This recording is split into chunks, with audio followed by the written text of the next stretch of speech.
কয়েকদিন আগেই খসড়া ভোটার তালিকা প্রকাশ করেছে নির্বাচন কমিশন। প্রকাশিত খসড়া তালিকায় মোট 58,20,898 জনের নাম বাদ পড়েছে। একাধিক হেভিওয়েট নেতাদের বুথেও বহু ভোটারের নাম বাদ গিয়েছে, যার মধ্যে রয়েছে বিজেপি নেতা দিলীপ ঘোষের বুথও। তথ্য বলছে সবথেকে বেশি নাম বাদ পড়েছে তার বুথে। কলকাতা থেকে নাম কাটিয়ে অনেক আগেই খড়গপুর শহরের ভোটার হয়েছেন দিলীপ ঘোষ। নাম তুলেছেন রেলনগরী খড়গপুর শহরের 263 নম্বর বুথে। এসআইআর এর কবলে পড়ে সেই বুথেই আবারও নাম কাটা গিয়েছে 235 জনের, যার মধ্যে মৃত ভোটার 19, স্থায়ীভাবে স্থানান্তরিত ভোটার 11, নো ম্যাপিং 76, 196 জন ভোটার অনুপস্থিত। আর এই তথ্য সামনে আসতেই শুরু হয়েছে বিতর্ক।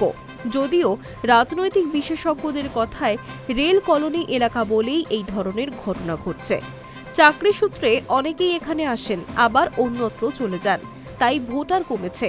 প্রাক্তন সাংসদ দিলীপ ঘোষের ওই বুথে আগে ভোটার ছিলেন 779।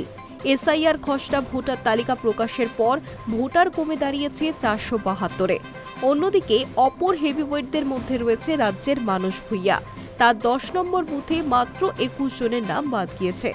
বলে রাখা প্রয়োজন, কমিশনের প্রকাশিত তালিকায় মোট 58,20,898 জনের নাম বাদ পড়েছে, যার মধ্যে নিখোঁজের সংখ্যা 12,20,038 জন, অনুপস্থিত 19,88,076 জন, মৃত 24,16,852 জন, ডুপ্লিকেট ভোটার 1,38,000।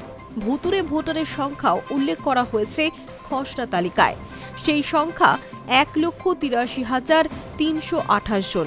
ইতিমধ্যেই শুনানির জন্য নোটিশও পাঠানো শুরু করেছে নির্বাচন কমিশন। High news network.